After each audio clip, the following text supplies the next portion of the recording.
Delhi board द्वारा मिलने वाली सुविधाएं हैं वो दिलवाता हूं और मजदूरों को आने वाली कठिनाइयों का भी जो हो सकता है हम अपने पास निदान करते हैं। जैसे फिलहाल में एक ज्योति के नाम से एक क्लेम लगवाया था, उसमें उनके क्लेम में उनके लेबर कार्ड में विडो गलती से लिख गया था, तो उनका भी जो है एफिडेविट के माध्यम से मैंने उसको क्लियर करा के उनको जो है क्लेम दिलवाया। इसके अलावा और भी जो भी त्रुटियां जो भी उनको परेशानियां आती हैं उसको दूर करने के लिए प्रयास करता रहता हूं। धन्यवाद।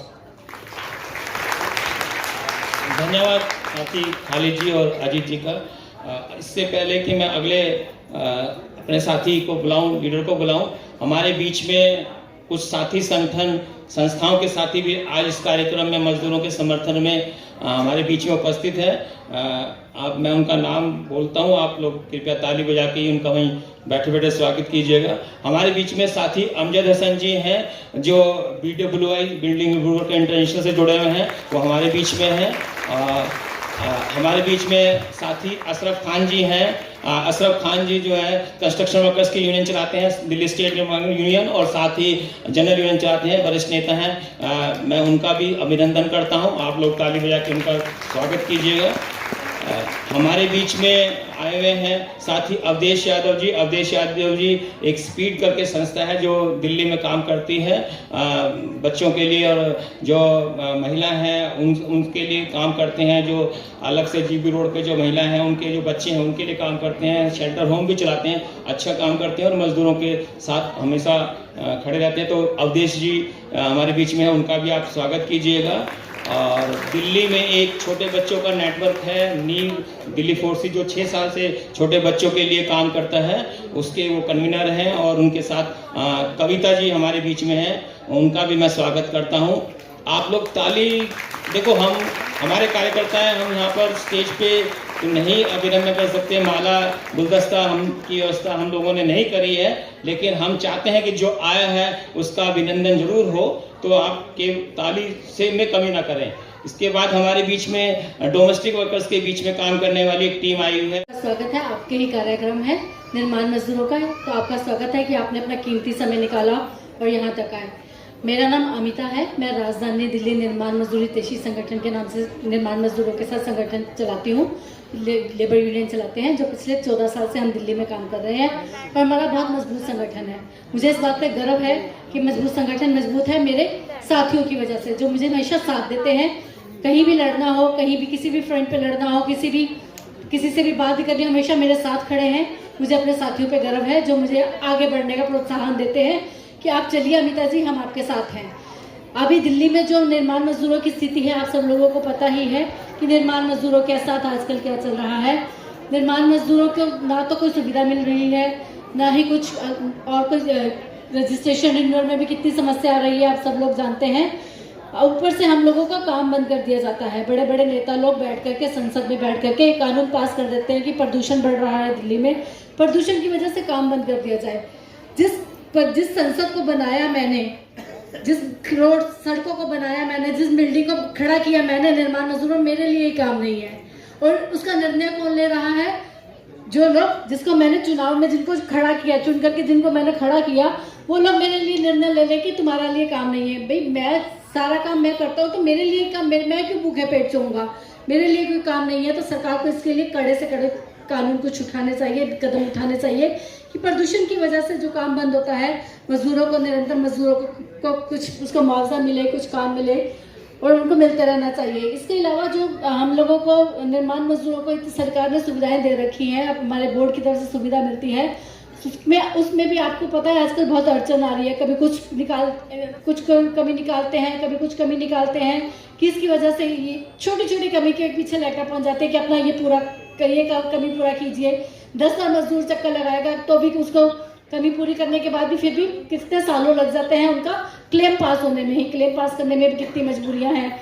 इसके अलावा हम लोगों को रिन्यूअल के लिए हमारा काम होता है, जो उसमें भी अड़चन डाली जाती है कि तुम मजदूर नहीं हो, तुम ये नहीं हो, वो नहीं हो करके हम लोगों का रिन्यूअल भी रोक दिया जाता है, ऑब्जेक्शन लगा दी जाती है। एक बार ऑब्जेक्शन दूर करो, दूसरी बार फिर ऑब्जेक्शन, तीसरी बार, चौथी बार, ऐसे करके हम लोगों का किया जाता है। और सुविधा तो हम लोगों को पिछले कितने ही सालों से कोई भी नहीं मिल रही है, लेकिन फिर भी हमारे निर्माण मजदूर लोगों की बड़ाई है कि वो फिर भी सरकार को चंदा देते हैं कि ये लीजिए अपना चंदा, हमारा रिन्यूअल कीजिए, हम अपनी कमाई का हिस्सा आपको दे रहे हैं, आप सुविधा दीजिए चाहे मत दीजिए, लेकिन हम आपको चंदा दे रहे हैं। लेकिन सरकार को फिर भी शर्म नहीं आ रही कि इनको चंदा भी दे रहे हैं, मुझे कार्ड काम भी अपने रिन्यू करा रहे हैं, लेकिन सुविधा तो मैं इनको फिर भी कोई भी नहीं दे रहे हैं।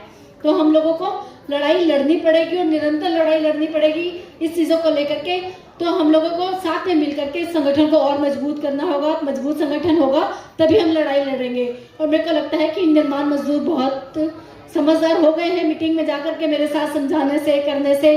हम लोग जब बार बार मीटिंग करते हैं लोगों के साथ तो उनको अपने जो अधिकार है उनकी समझ आई है। तो मैं अपना जो बात कह रही हूँ, बात को इसी बात के साथ खत्म करना चाहूँगी।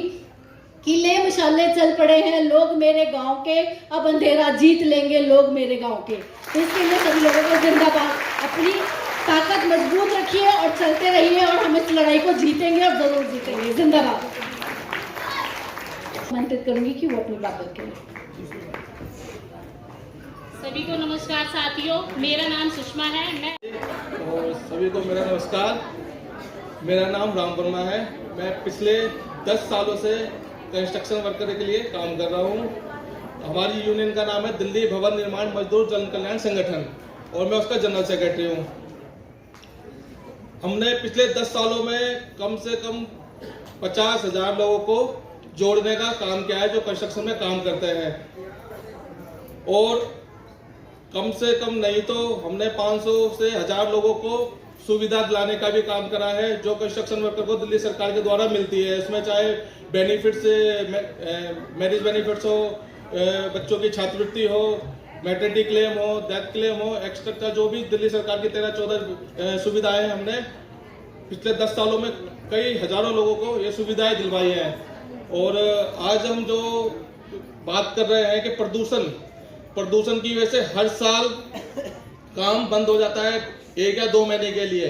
जब दिल्ली सरकार पिछले 20 सालों से इस पे काम कर रही है लेकिन इसका कोई असर दिख नहीं रहा है।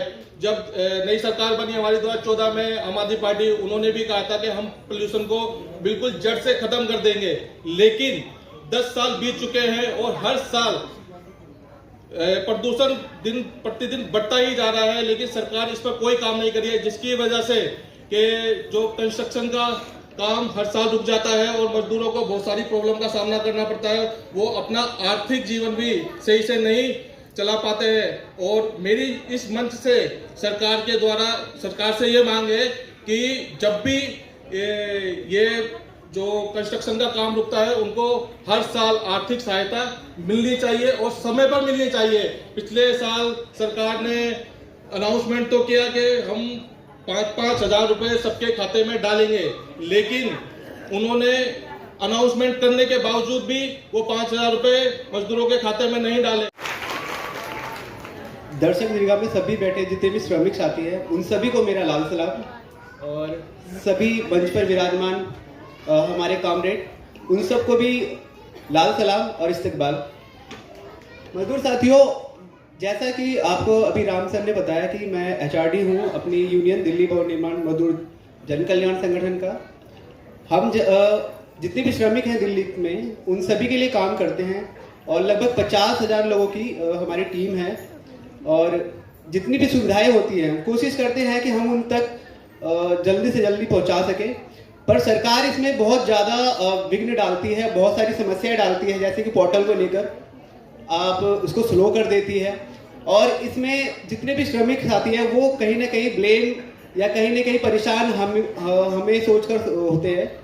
पर हम पूरी कोशिश कर रहे हैं कि ये क्लेम के जो भी इश्यूज है उसको जल्द से जल्द हम सही करवा सकें, और जनता तक हमारी पूरी कोशिश है कि हम उन तक पहुँचे और उनकी सारी जो भी जो असुविधाएं हो रही है पोर्टल को लेकर या फिर क्लेम को लेकर उनको दुरुस्त कर सकें। मैं अपनी बात ये ख़त्म करना चाहता हूँ, और आप सभी को एक बार जोर से बोलना है कि इनकलाब, इनकलाब, इनकलाब। धन्यवाद। धन्यवाद गोविंद भाई। अब मैं अपने इस कार्यक्रम में आए हैं उन सबको भी हम हार्दिक स्वागत करते हैं कि आप लोग अपना व्यस्त समय को संभाल के भी और घर बार को देखते हुए भी आपने अपना समय निकाला है। और मंच में आए हुए जो अतिथि हैं, काफ़ी सारे अतिथि हैं, तो इन सबको मैं दोबारा धन्यवाद करती हूँ कि आप लोग इस मंच के माध्यम से मैं अपनी संगठन के उपलब्धियों के बारे में थोड़ा सा प्रकाश डालूंगी, क्योंकि हम लोग को पहले ही बताया गया था कि कम से कम समय में बात रखना है। मैं सीमा सिंह, मैं 2001 से ही निर्माण मजदूरों के लिए काम कर रही हूँ। जब शुरुआत हुआ था उस टाइम में 2005 में जब रजिस्ट्रेशन शुरू हुई थी, उस टाइम में ही हम मजदूरों को लेके, उस टाइम में जब रजिस्ट्रेशन हुआ था तो जो मुख्यमंत्री उस टाइम शीला दीक्षित थी, तो उन्होंने 8 मजदूरों को अपने हाथों से वितरण किया था। उस टाइम में भी हमने किसी प्लेस जो हमारा एरिया है, आज हमारे कुछ साथी आए हुए हैं वहाँ से, उन लोगों को लेके गए। बहुत ही लोगों के अंदर उत्सुकता था कि हमें निर्माण मजदूर का पहली बार कार्ड मिला है और हम उसको जो है ना, हमें बहुत सारी सुविधाएं मिले हैं, अपेक्षाएं थी। पर आज के डेट में निर्माण मजदूर के लिए कोई नई चीज नहीं है। कानून के बारे में हर बस्तियों में हमारी संगठन जा के लोगों को जागरूक करती है और लोगों के लिए जो है ना, एक संगठन को मजबूत करने के लिए हर लेबर चौक पे हमारी संगठन जाके मजदूरों को जागरूक करती है। जागरूक के साथ साथ उनको कई बीच में जो है ट्रेनिंग भी प्रोवाइड करवाती है संस्थान के तरफ से। और हम लोग चाहते हैं कि इस मंच के माध्यम से, जो अभी कुछ साथी तो बता ही दिए कि कितना सारा लोगों के साथ समस्याएं होती है, जो मिल रहा है, जो सुविधा, हम अलग की सुविधा की बात नहीं करते, जो निर्माण मजदूर कानून के अंदर 18 सुविधाएं, उस सुविधाओं के लिए अगर मंच मजबूती से आवाज उठाए, जो उनको 4-5 साल से कुछ मिला नहीं है। कई लोग साथी इतना परेशान रहते हैं कि हमने शादी का क्लेम लगाया, हमने जो है ना पेंशन का क्लेम लगाए। जो शुरुआत में रजिस्टर्ड हुए थे, एक हमारे साथी ईश्वर जी थे, वो चले गए लेकिन उनको पेंशन नहीं मिला। इसमें सरकार की बहुत ही एक अलग तरीके का उनका प्रावधान है। कानून में उन्होंने बहुत कुछ डाला है, लेकिन अगर मजदूर तक नहीं पहुंचता है तो हम सबके लिए बहुत ही एक सोचने वाली बात है। हम लोग हर मंच पे जाते हैं और आवाज़ उठाते हैं। उस मजबूती तरीके से हमें सरकार के साथ बात रखने के लिए, लड़ने के लिए जरूरत है। और हम सब, मैं यही कहना चाहूँगी कि आज जितने भी हमारे मजदूर भाई बहन आए हैं और मंच पे जो भी संगठन पदाधिकारी हैं, आगामी जो हम सोच बनाएं, आगामी प्लानिंग करें, एकदम ठोस रूप से सरकार को हिलाने की बात करें कि अगर हमारे कानून बना है तो हमारे कानून को आप खत्म ना करें। 4 कानून में बदलने की बात सरकार कर रही है, तो हमारी जो सेपरेट लेबर यूनियन कानून जो बना हुआ है 1996 वाला कानून, जो निर्माण मजदूर के लिए BOCW बोर्ड, उस कानून के अंदर जो सुविधाएं हैं उनको समय पे उनका समय सीमा तय करे ताकि मजदूर की विश्वास बना रहे। आज के डेट में हम जो समाज में हर बस्तियों में जाते हैं, चौक पे जाते हैं, लोगों का यही कहना होता है क्यों बनाए हम लेबर कार्ड, जिससे जेन्युइन मजदूर छूट जाते हैं। वो उनका यही कहना होता है कि हम बनाने से हमको क्या फायदा, क्योंकि सरकार तो देती नहीं है। जब से ऑनलाइन शुरू हुआ है तब से समस्या सॉर्ट आउट होने के बजाय ये बढ़ी गई है। तो हम तो यही कहेंगे कि हम सबको बिल्कुल ही आवाज़ उठानी चाहिए, सरकार के साथ धरना करनी चाहिए, जो जैसे हम लोग पहले करते थे। धरना प्रदर्शन करना चाहिए, बोर्ड के ऑफिस में करनी चाहिए, ताकि हम सब मिलकर इनको मजबूत तरीके से हमको करवा सकें। ठीक है। और हमारी संगठन दिल्ली के लगभग 20-25 इलाके में काम कर रही है और कुछ जगह हमारे ऑफिस है करमपुरा लेबर कोर्ट के पास, उसके साथ साथ दिल्ली कैंट में भी है, मोतीबाग में है। और इसके माध्यम से हम सभी मजदूरों को सुविधाएं दिलाने के लिए प्रयास करते हैं। और मैं इसी के साथ धन्यवाद करती हूँ। और हमारे HRD जो है उदिता जी, वो भी हमारे